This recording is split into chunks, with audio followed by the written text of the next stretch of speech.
Subscribe करा महानुभाव प्रतितीपंथ चॅनलला व बेल बटन अवश्य दाबा लेटेस्ट नोटिफिकेशन प्राप्त करण्यासाठी। दंडवत प्रणाम। जय श्री कृष्ण। लीळा चरित्राच्या आजच्या सत्रामध्ये आपण पाहणार आहोत स्वामींनी भटोबास नाथोबाला पुरामध्ये उड्या मारायला लावल्या आणि नंतर मग स्वामींनी नाथोबाला कसं तारलं। ते बुडायला लागले होते, त्यांचा मध्येच दम लागला आणि मग ते त्या पाण्याच्या प्रवाहामध्ये वाहून जात होते। देवाने त्यांचं कसं रक्षण केलं हे आपण पाहणार आहोत। दुसरी लीळा आहे पूरप्रविष्ट स्त्री तारणे। पुरामध्ये एक स्त्री येत होती, नदीला पूर आलेला होता आणि त्या पुरामध्ये त्या बाईंनी उडी घातलेली आहे स्वामींच्या दर्शनाला येण्यासाठी। आणि अशा प्रसंगी मग ती बाई तरते की मरते हे आपण पाहणार आहोत। आणि तिसरी लीळा आहे आऊ फुटा क्षेपणी जळ घोखू निवारण, म्हणजेच आऊंनी फुटा टाकला, म्हणजेच आऊसांनी फुटा टाकला, जे स्वामींचं उपर्ण होतं ते टाकलं। आणि जो जळघोष होता, तुम्ही पाहिलेच असेल, ओढ्याला पाणी वाहत असताना पाण्याचा खळखळाटाचा आवाज येतो, त्याचप्रमाणे गोदावरीच्या पात्रामध्ये जे काही साईडने एखादी धार वाहत असेल एका बाजूने, त्या पाण्याचा खूप खळखळाट ऐकू येत होता, आवाज ऐकू येत होता। तर त्याचं निवारण स्वामींनी करायला लावलं आऊसांना सांगून।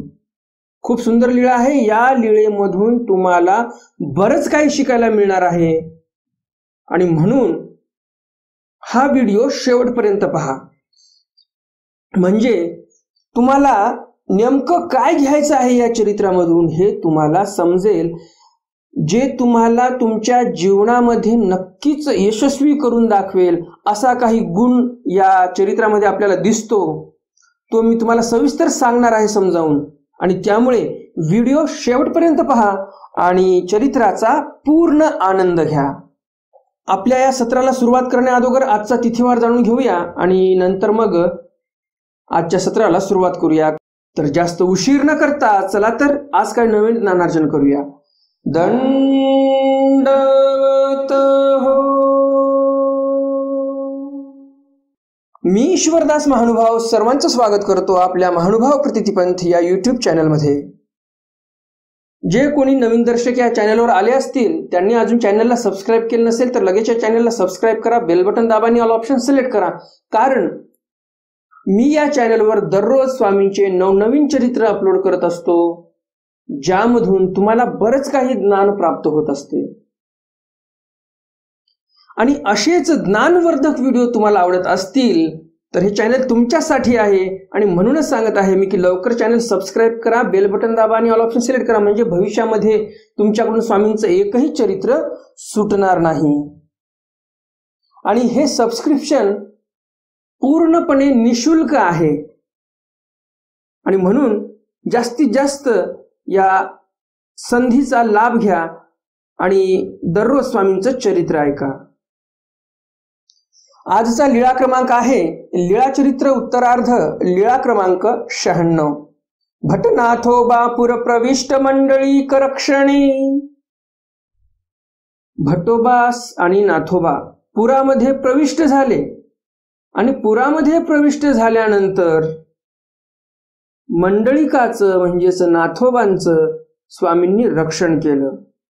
एक उदी गोसावी यांचे उदयाचा पूजावसर झाली, यानंतर एक गोसावी विहरणाभिषेक केले। एके दिवशी स्वामींचा पूजावसर झाल्यानंतर स्वामी विहरणाला गेले। कुठे गेले विहरणाला? गंगेची थडीवरी, गंगेच्या तीरावर गेले।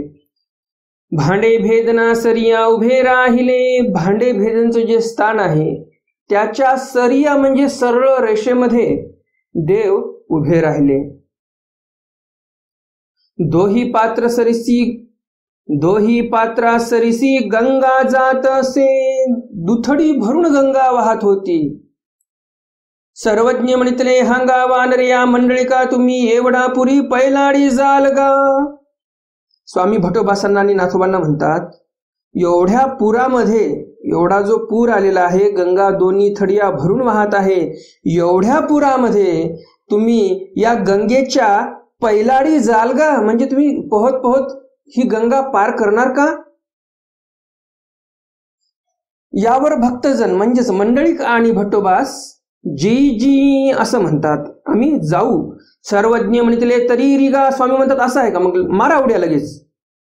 ती पांघरुणे ठेविली दोघी, दंडवत घातले श्रीचरणा लागले. दोघे रिगाले, अंगावरचे कपडे काढले, देवाच्या पाया पडले आणि लगेच गंगेमध्ये ते रिगाले म्हणजे प्रविष्ट झाले. थडी पावत पावता गोसावी बोलाविले. स्वामींनी काय केलं, पलीकडच्या तीरावर पोहोचलेच नव्हते, आता पोहोचणारच एवढ्यामध्ये स्वामी म्हणतात या वापस आता. मंडळिका मंडळिका वानर्या वानर्या म्हणून फुटेनी बोलाविले. स्वामींकडे उपरणं होतं, त्या उपरण्याने अनुकार केला देवाने. वानर्या वानर्या मंडळिका मंडळिका फुट्याने असा अनुकार करून बोलवलं. आता तुम्ही या इकडे परत या आता. आणि दोघे परतले, दोघे पण लगेच परतले, माघार फिरले. मध्यू पावले, गंगेच्या मधोमध आले आणि नाथोबा लागले वाहो. नाथोबांचा बेत काय होता पोहण्याचा. आपण एवढी नदी तर पार सहजच करून टाकू. नदी पार केली, पलीकडच्या तीरावर थोडंसं थांबता येईल, दम घेता येईल, थोडासा थकवा जाईल आणि मग नंतर पुन्हा एकदा नदीत उडी मारली की स्वामींपाशी सरळ जाता येईल. बुडायचा आणि वाहून जाण्याचा प्रश्नच नव्हता. परंतु झाला असं, स्वामींनी मधातूनच बोलून घेतलं, थडीवर पोहोचू दिलं नाही आणि दमही घेऊ दिला नाही. आणि मग असा दम लागल्यामुळे नाथोबा गंगेच्या मधोमध आले आणि प्रवाह एकदम जास्त असतो गंगेच्या मधोमध, आणि नेमकं जास्त प्रवाहात आले. यांची शक्ती कमी पडत होती आणि प्रवाह जास्त होता, दम छाटला आणि नाथोबा वाहायला लागले. आणि बाईसे लागली बोबाओ, आणि बाईसा लागल्या बोंबलायला म्हणजेच ओरडायला लागल्या. जी जी देविका किंकरू मंडळीकू वाहावला जी. जी जी देविका किंकर म्हणजे तुमचा किंकर, तुमचा दास. बाईसा स्वामींना म्हणत आहेत की तुमचा दास मंडळीक म्हणजे नाथोबा वाहावला जी, वाहून गेला आता. आणि गोसावी थडिया थडिया बीजे केले, आणि स्वामी थडिया थडियाने बीजे केले म्हणजे त्या गंगेच्या तीरानेच धावत सुटले स्वामी पण. सर्वज्ञ म्हणते येथची गा मंडळिका, येथजी का मंडळिका. आणि स्वामी म्हणतात येथची गा म्हणजे तिथेच थांबा, तिथेच थांबा, कारण तिथे तुम्हाला उभं राहता येईल, पाणी कमी आहे तिथे. किंवा आपण असं म्हणू शकतो स्वामींनी स्वतःच्या सामर्थ्याने तिथे मंडळिकांना थारा दिला खालून जमिनीचा, आणि तेव्हा कुठे नाथोबा तिथे तरले. स्वामींनी हातातलं जे उपकरण होतं ते भवंडीला म्हणजे फिरवला आणि नाथोबा थाव घेतले, आणि नाथोबाला लगेच थाव लागला, पायाला जमीन लागली आणि नाथोबा उभे राहिले. तव गुडघिया तुके पाणी. स्वामींनी जिथं सांगितलं उभं राहायला तिथे फक्त गुडघे इतकं पाणी निघालं. मग सर्वज्ञ मंत्री वानर्या मंडळिका ते कासे लावणी घेऊन या. मग स्वामी कोणाला म्हणतात, भट्टोबासांना म्हणतात, कारण भट्टोबास म्हणजे एकदम बलिष्ठ माणसं.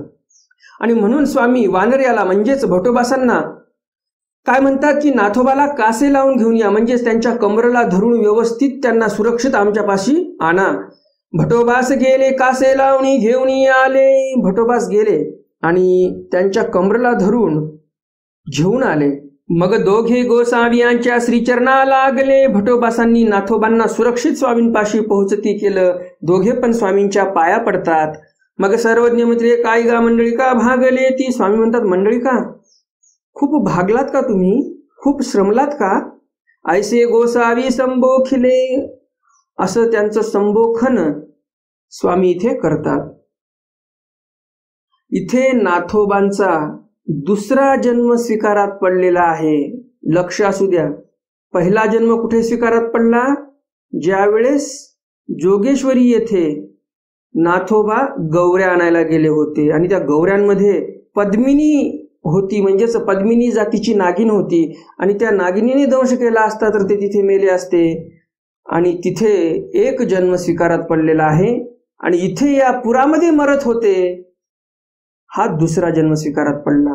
लिहून घ्या. या संदर्भामध्ये भविष्यामध्ये मी तुम्हाला प्रश्न विचारणार आहे, तर चांगल्या डायरीमध्ये लिहून घ्या, म्हणजे तुम्हाला भविष्यामध्ये सोपं पडेल प्रश्नाचं उत्तर देण्यासाठी. उत्तरार्ध लीळा क्रमांक 97.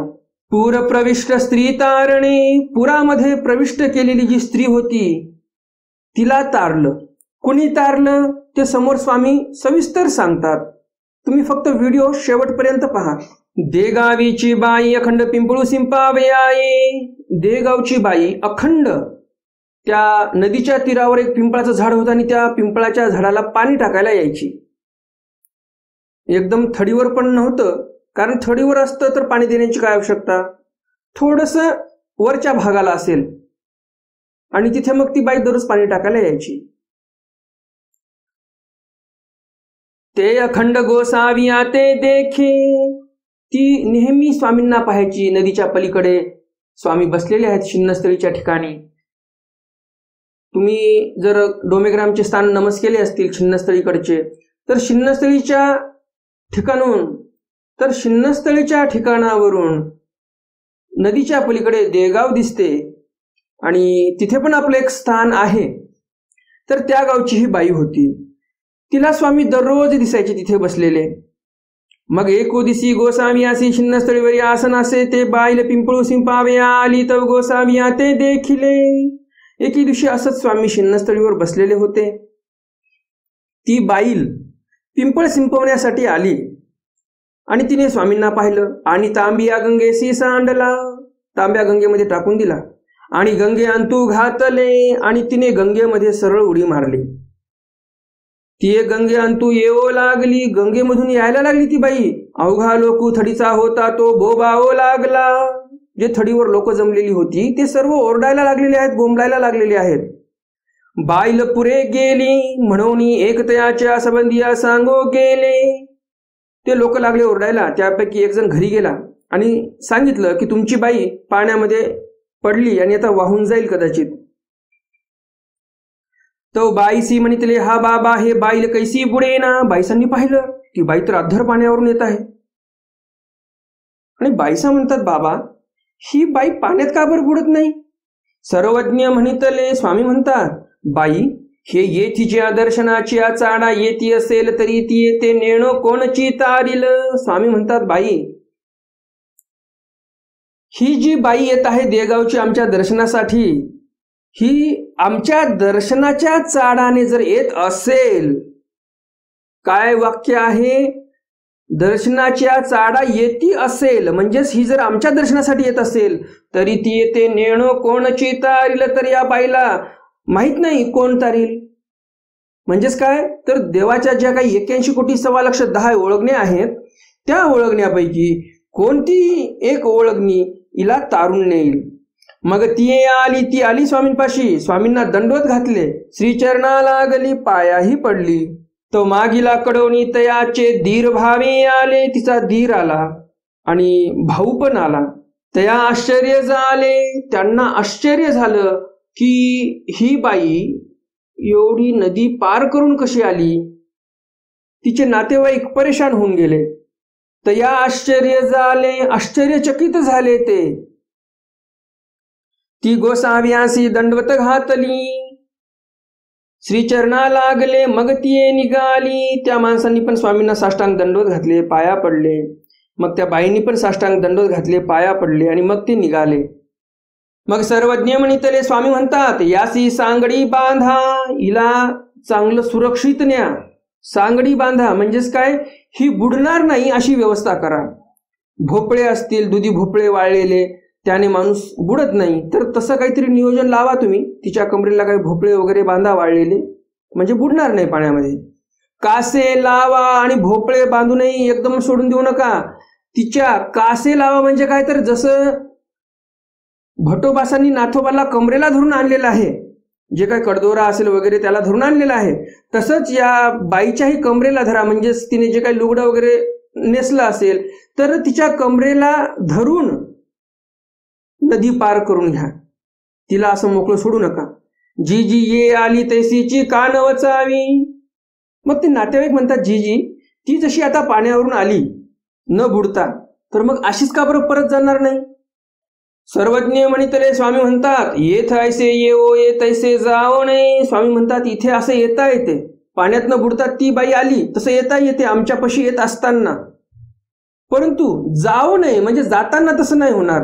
जसं मी तुम्हाला उदाहरण अगोदरच एक चरित्र सांगितलेलं आहे. एक अगोदरच तुम्हाला चरित्र सांगितलेलं आहे, ज्यामध्ये रेईनायकासाठी नागोबाला देवांनी घोडे आणायला लावले संध्याकाळी घरी जाताना. तर यामागचं कारण काय सांगितलं मी तुम्हाला? परमेश्वराकडे येत असताना परमेश्वर तुम्हाला शक्ती देतील, परंतु तुम्ही जर प्रपंचात जाऊन पडत असणार तर परमेश्वर तुम्हाला शक्ती कशामुळे देतील? परमेश्वराने त्याच्यासाठी अवतार घेतलाय का? तुम्हाला प्रपंच चालवण्यासाठी, शक्ती देण्यासाठी नाही. तर तसंच इथे पण आहे. स्वामी काय म्हणतात की आमच्या ठिकाणी सन्निधानामध्ये ती येत होती, आम्हाला पाहून ती वेधली आणि ती आमच्या ठिकाणी आली.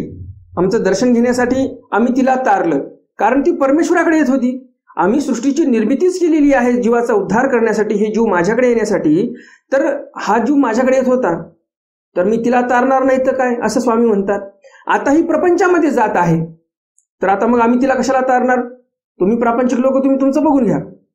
प्रपंचात जाण्यासाठी मी तुम्हाला सामर्थ्य, शक्ती, चमत्कार काहीही दाखवणार नाही, असं स्वामी स्पष्टपणे सांगतात.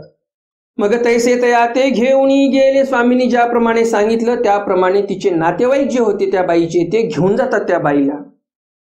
उत्तरार्ध लीळा क्रमांक 98. आऊ फुटाक्षेपणी जळगोखू निवारणे. आऊंनी फुटाक्षेपणी म्हणजे फुटा टाकला आणि जळघोषाचं निवारण झालं. फुटा कुठे टाकला आणि कसं जळघोषाचं निवारण झालं ते समोर येणारच आहे. एकुदी गोसावियासी उदयाचा पूजा सुरू झाली. यानंतर गोसावी विहरणा बीजे केले. एके दिवशी स्वामींचा सकाळचा पूजावसर झाला आणि स्वामी विहरणाला गेलेले आहेत, विजनाला गेलेले आहेत. पिंडापाशी आसन असते. स्वामी पिंडापाशी बसलेले होते. त्या ठिकाणाला पिंड असं का बोलायचे? पिंडापाशी का बरं उल्लेख केलेला आहे चरित्रकाराने इथे? तर त्या ठिकाणी त्या काळामध्ये पिंडदान व्हायचे, पिंड पाडायचे तिथे, आणि म्हणून ते पिंडापाशी आसन असे असं चरित्रकारांनी आपल्याला सांगितलेलं आहे. गोसावी निरूपण करीत असती. स्वामींचं निरूपण चालू होतं. खळाळू वाजतू असे. जवळूनच एक पाण्याचा प्रवाह वाहत होता.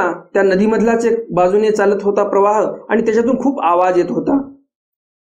त्याने निरूपण काही प्रवेशन नव्हे. भक्तजनांना निरूपण काही समजतच नव्हतं व्यवस्थित, पाण्याचा खूपच आवाज येत होता. मग गोसावी आते बिनविले. मग स्वामींना विनंती केली भक्तजनांनी, जी या खळाळा हाती निरूपण प्रवेशन नव्हे. या खळाळामुळं, या पाण्याच्या खळखळाटामुळं आम्हाला तुमचं निरूपण व्यवस्थित समजत नाही. सर्वज्ञ म्हणितले. स्वामी म्हणतात, नायका हा फुटा आड घाला. स्वामी म्हणतात, नायका हे आमचं उपर्ण घेऊन जा आणि ते जे काही धार वाहत आहे त्यावर हे उपर्ण टाकून द्या. औसे गेली. औसा गेल्या. तया फुटा आड घातला. त्या धारेवर फुटा स्वामींचा असा आडवा टाकला. आडवा टाकल्यानंतर तो फुटा तिथेच थांबला. म्हणजेच काय, तर त्यावर दगड वगैरे ठेवलेले होते औसांनी, नाहीतर फुटा वाहून गेला असता.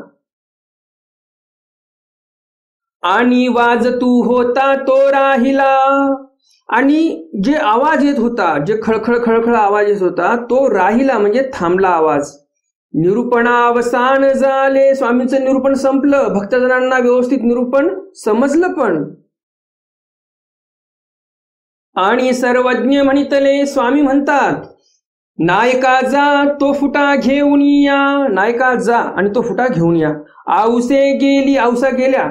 फुटा घेऊन आली. फुटा घेऊन आले औसा. आणि वाजो लागला. आणि लगेच ते खळखळाट पुन्हा चालू झालं, पाण्याचा आवाज यायला लागला. आणि भक्तजनी म्हणितले. आणि भक्तजन म्हणतात, हे काय जी एवढा वेळू काही वाजेना, आता कैसा वाजतू असे जी. भक्तजन म्हणतात स्वामींना, हे काय जी एवढा वेळ तो खळखळाट पूर्ण बंद होता आणि आता कसं काय वाजणं चालू झाला? सर्वज्ञ म्हणितले. स्वामी म्हणतात, हे आऊचे सामर्थ्य गा. स्वामी काय म्हणतात, हे औसांचं सामर्थ्य आहे. औसी म्हणितले. आऊचे काही सामर्थ्य होईल. औसाबाई म्हणतात, कशाचं सामर्थ्य आलं माझ्या ठिकाणी? काही सामर्थ्य नाही. हे स्वामी जगन्नाथाचे सामर्थ्य. हे तर सामर्थ्य स्वामींचं आहे. मग गोसावी गुंफे बीजे केले. आणि मग स्वामी गुंफेकडे निघून गेले. आपल्याला काय शिकायला मिळते या चरित्रामधून? फुटा स्वामींचा होता, स्वामींनी टाकायला सांगितला. जळघोष हा फुट्यामुळे थांबलेला आहे. आणि ज्यावेळेस भक्तजन विचारतात की हे असं कसं झालं, आवाज लगेच चालू कसा झाला? प्रवेशन संपलं निरूपणाचा आणि पुन्हा आवाज कसा चालू झाला? त्यावेळेस स्वामी काय म्हणतात, हे आऊचे सामर्थ्य का? हे आऊसांचं सामर्थ्य आहे. म्हणजेच देवांनी आपलीच बढाई नाही मारली. जसं मी कालच्या सत्रामध्ये सांगितलं, लोकांना कीर्ती कशी आवडते, स्वतःचा मोठेपणा कसा आवडतो, तर तसा मोठेपणा करू नये हे स्वामींनी या चरित्रामधून स्वतः आचरणात आणून दाखवलेलं आहे. आचरण करून तसं दाखवलेलं आहे. स्वामींनी नाही सांगितलं हे आमच्या सामर्थ्याने झालेलं आहे, नाही तर एवढ्या या नदीचा प्रवाह जो काही बाजूने वाहत आहे त्याचा खळखळा बंद व्हावा का? त्या प्रवाहामुळे जे खळखळाटाचा आवाज येत होता तो आवाज आमच्या सामर्थ्याने आम्ही बंद केलेला आहे असं देव म्हटले का? नाही. श्रेय कुणाला दिलं स्वामींनी? आऊसांना दिलेलं आहे. म्हणजे स्वतःची बढाई कधी मारू नये. आपण जरी कार्य केलं तरी त्याचं श्रेय आपण त्या योग्य असलेल्या माणसाला द्यावं. नाहीतर हल्ली बघा, काम एक जण करतो, श्रेय तिसरंच घेऊन जातो. श्रेयासाठी मारामाऱ्या चालू आहेत. जे कोणतं काम झालं असेल, हा म्हणतो मी केलं, तो म्हणतो मी केलं, श्रेय घेण्याचा प्रयत्न करतात लोक. तर या चरित्रातून आपल्याला हे शिकायला मिळते, आपण जरी काम केलं असेल तरी पण आपण मोठेपणा दाखवला पाहिजे. जे काही आपलं टीम वर्क असेल त्यामध्ये जरी तुम्ही प्रमुख असाल तरी आपण म्हटलं पाहिजे हे माझ्याच्यानंच नाही झालं तर हे तुमच्याच्याने झालेलं आहे. म्हणजेच काय, तुमची जी टीम आहे, तुमचा जो संघ आहे तो एक संध राहील, फूट पडणार नाही त्यामध्ये, आणि ते काम सांघिक वाटेल. आणि हे सांघिक काम कधी टिकेल? ज्यावेळेस आपण हे गुण अंगी करू, जे स्वामींनी इथे गुण दाखवलेले आहेत आपल्याला. केलं स्वामींनी, श्रेय देत आहेत आऊसांना. तुमचं संघ कार्य जे आहे ते जर तुम्हाला तसंच चालवायचं असेल व्यवस्थितपणे, जे काही तुम्ही चार चौघ मिळून काम करत असणार तर ते जर संघ तुम्हाला तसाच टिकवायचा असेल, भविष्यामध्ये तुम्हाला चांगलं टीम वर्क करायचं असेल, तुम्हाला काही मोठे मोठे पराक्रम करायचे असतील, मोठे मोठे काही रेकॉर्ड्स बनवायचे असतील, जीवनामध्ये काही मोठं काम करायचं असेल, यशस्वी व्हायचं असेल, तर त्यासाठी तुम्हाला सांघिक कार्य करणं आवश्यक आहे. आंग्ल भाषेमध्ये सांगायला गेलं तर टीम वर्क करणं आवश्यक आहे. आणि टीम वर्क कधी होईल? ज्यावेळेस आपण हे काम केलं असं म्हणू त्यावेळेस ते टीम वर्क होईल. नाहीतर मी केलं म्हटलं तिथं तुमचा संघ विघटित होतो आणि एकनिष्ठता भंग पावते आणि तुम्हाला जे भविष्यात मोठे मोठे काम करायचे आहेत ते तसेच अधुरे राहून जातात. आणि म्हणून आपल्याला इथे स्वामींपासून हे जे शिकवण आहे ती घ्यायची आहे. कारण जेवढे मोठे मोठे कामं झालेले आहेत ते सर्व कामं एकट्या माणसाने कधीच होऊ शकले नाहीत. एकट्या माणसाने ते कामं चालू केले असतील, परंतु मार्गामध्ये मार्गक्रमण करत असताना चार चौघाची साथ हवीच असते. आणि चार चौघांची साथ टिकवून ठेवण्यासाठी या चरित्रातलं हे जे आचरण आहे स्वामींचं, हे जे शिकवण आहे स्वामींची, ही घेण्यासारखी आहे. मी केलं नाही म्हणायचं तर आपण केलं असं जर म्हणू आपण तर जीवनामध्ये तुम्ही नक्कीच यशस्वी व्हाल. असे कितीतरी गुण, असे कितीतरी आपण शिकवणी या चरित्रामधून शिकणार आहोत पुढे भविष्यामध्ये. आणि त्यामुळे तुम्हाला असं वाटत असेल या चॅनलवरील एकही चरित्र, एकही व्हिडिओ तुमच्याकडून सुटू नये तर लवकरात लवकर या चॅनलला सबस्क्राईब करा, बेल बटन दाबा आणि ऑल ऑप्शन सिलेक्ट करा. म्हणजे भविष्यामध्ये तुमच्याकडून एकही स्वामींचे चरित्र सुटणार नाही. आणि अजून जर तुम्ही या व्हिडिओला लाईक केलं नसेल तर लगेच या व्हिडिओला लाईक करा. जास्तीत जास्त आपल्या वासनिक मंडळीपर्यंत हा व्हिडिओ शेअर करा, म्हणजे त्यांनाही या ज्ञानाचा लाभ होईल आणि त्यांनाही काहीतरी नवीन शिकायला मिळेल. ह्या सर्व शिकवणी आपल्याला लहान मुलांवर लावायच्या आहेत. लहान मुलांना पण असे काहीतरी गुण शिकवले पाहिजे आपण. तर आता बघूया आपण कालच्या सत्रातील प्रश्न आणि त्याचे उत्तर. कालच्या सत्रामध्ये प्रश्न विचारला होता जो स्वामींनी कीर्ती कठियाचा दृष्टांत सांगितला, त्यामधून आपल्याला काय शिकायला मिळते? उत्तर आहे, माणसाने कधीच कीर्तीपर कामं करू नये. निर्हेतुक क्रिया करावी, कोणी कीर्ती करेल, आपली कीर्ती होईल या धारणेने कधीही कामं करू नये. तर कीर्तीपर कोणतेच कामं करू नका आणि निर्हेतुक क्रिया करायचं शिका. कुठेही आपला मोठेपणा होईल या भावनेने कामं करू नका. तर परमेश्वराचं कार्य आहे, हे परमेश्वराची सेवा आहे म्हणून या भावार्थाने करा. नाहीतर चालू आहे सेवा, टाकली सेल्फी काढून की आज अमक्या अमक्या स्थानापाशी सेवा मी केलेली आहे. मग काय फायदा झाला त्या सेवेचा? स्वामींनी तर सांगितलं कीर्ती करून घेऊ नका स्वतःची. आणि सेल्फी टाकणं म्हणजे काय झालं? हे तर कीर्तीसाठीच टाकलेली झाली सेल्फी म्हणजे. तर असं करू नये. आजच्या सत्रातील प्रश्न आहे उत्तरार्ध लीळा क्रमांक 98, आऊ फुटाक्षेपणी जळघोषू निवारणे या चरित्रामधून आपल्याला काय शिकायला मिळते? जळघोषाचं निवारण स्वामींनी केलेलं आहे आणि पुढे स्वामी काय बोलतात आणि या चरित्रातून आपण काय शिकवण घेतली पाहिजे? आपल्या घरच्या लहान सदस्यांवर आपण काय संस्कार केले पाहिजे? नेमकं काय घेतलं पाहिजे आपण या चरित्रातून? हे सविस्तर कमेंट बॉक्समध्ये कमेंट करा. हा आजचा प्रश्न आहे.